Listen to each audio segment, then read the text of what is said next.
Saint Martin দেননি বলে যুক্তরাষ্ট্র হাসিনাকে ক্ষমতাচ্যুত করেছে। দেশ ছেড়ে ভারতে পালিয়ে যাওয়ার 6 দিন পর নীরবতা ভেঙে চাঞ্চল্যকর এমন তথ্য জানালেন সাবেক প্রধানমন্ত্রী ও আওয়ামী লীগ সভাপতি শেখ হাসিনা। সেই সাথে অন্তর্বর্তীকালীন সরকারকে পরামর্শ দিয়ে তিনি সতর্কও করেছেন। গণবিক্ষোভে সহিংসতায় কয়েকশো মানুষের প্রাণহানির ধারাবাহিকতায় সরকার পতনের পেছনে বিদেশি হস্তক্ষেপ খতিয়ে দেখা হচ্ছে বলে ভারত সরকারের ঘোষণার কয়েকদিনের মাথায় এমন অভিযোগ তুললেন শেখ হাসিনা।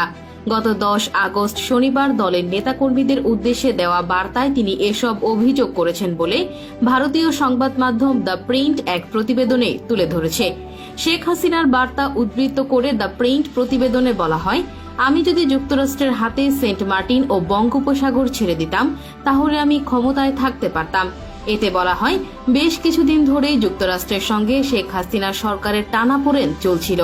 চলতি বছরের জানুয়ারিতে সংসদ নির্বাচনের আগেই তিনি বলেছিলেন, বিমান ঘাঁটি করতে দেওয়ার বিনিময়ে তাকে সহজে ক্ষমতায় যাওয়ার প্রলোভন দিয়েছিলেন এক শ্বেতাঙ্গ ব্যক্তি।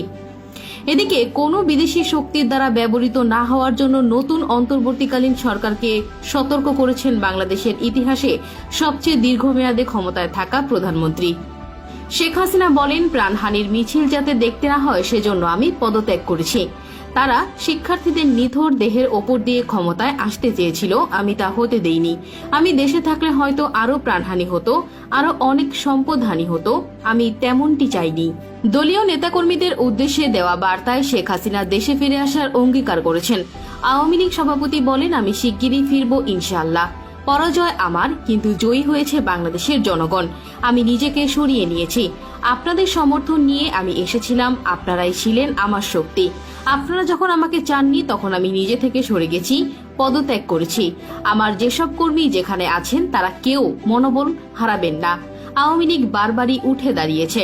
ভারতীয় সংবাদ মাধ্যম দ্য ইকোনমিক টাইমসের প্রতিবেদনে বলা হয়, ভারতে যাওয়ার পর একাধিকবার জাতীয় নিরাপত্তা উপদেষ্টা অজিত দোভালের সঙ্গে দেখা হয়েছে শেখ হাসিনার। ভারতীয় নিরাপত্তা ও কূটনৈতিক কর্তাদের সঙ্গেও তার কথা হয়েছে। তবে 11 আগস্ট রোববার ভারতের পররাষ্ট্র মন্ত্রণালয় থেকে জানা গেছে, আওয়ামী লীগ সরকারকে ক্ষমতাচ্যুত করা এবং বাংলাদেশের সাম্প্রতিক পরিস্থিতির জন্য তিনি আমেরিকাকে সরাসরি দায়ী করেছেন। দেশ ত্যাগ করার আগে যে বক্তব্য তিনি দেশবাসীর উদ্দেশ্যে দিতে চেয়েছিলেন তাতেও এর উল্লেখ ছিল বলে সংশ্লিষ্ট সূত্রের বরাতে বিভিন্ন সংবাদ মাধ্যমে জানিয়েছে। হাসিনা বলেছেন, আমেরিকার কথা মতো বঙ্গোপসাগরে একক আধিপত্যের জন্য সেন্ট মার্টিন দ্বীপ তাদের ছেড়ে না দেওয়ার মাসুল হিসেবে তিনি ক্ষমতাচ্যুত হয়েছেন। তিনি বাংলাদেশিদের সতর্ক করেছেন তাদের উপর বিদেশি চক্র যেন ভর না করে। শেখ হাসিনা আশা প্রকাশ করেছেন তিনি আবার নিজের দেশে ফিরে যাবেন। তিনি মনে করেন আওয়ামী লীগ বারবার ঘুরে দাঁড়িয়েছে, আবারও দাঁড়াবে। তার দলের বহু নেতার প্রাণ নেওয়া এবং ঘরবাড়ির ক্ষতি সাধন করার খবরে তিনি অত্যন্ত ব্যথিত।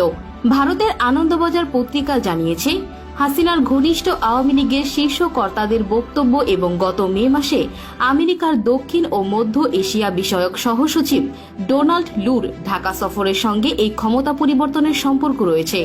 এই অভিযোগও তারা করেছেন যে লু চীন বিরোধী কিছু পদক্ষেপ নিতে হাসিনার ওপর চাপ দিচ্ছিলেন।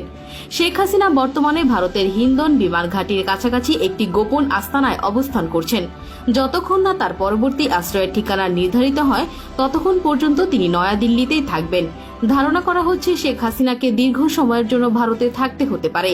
তবে ভারতের রাজনৈতিক আশ্রয়ের আইনি সুযোগ না থাকায় ভিসার মাধ্যমে তিনি দিল্লিতে থাকবেন।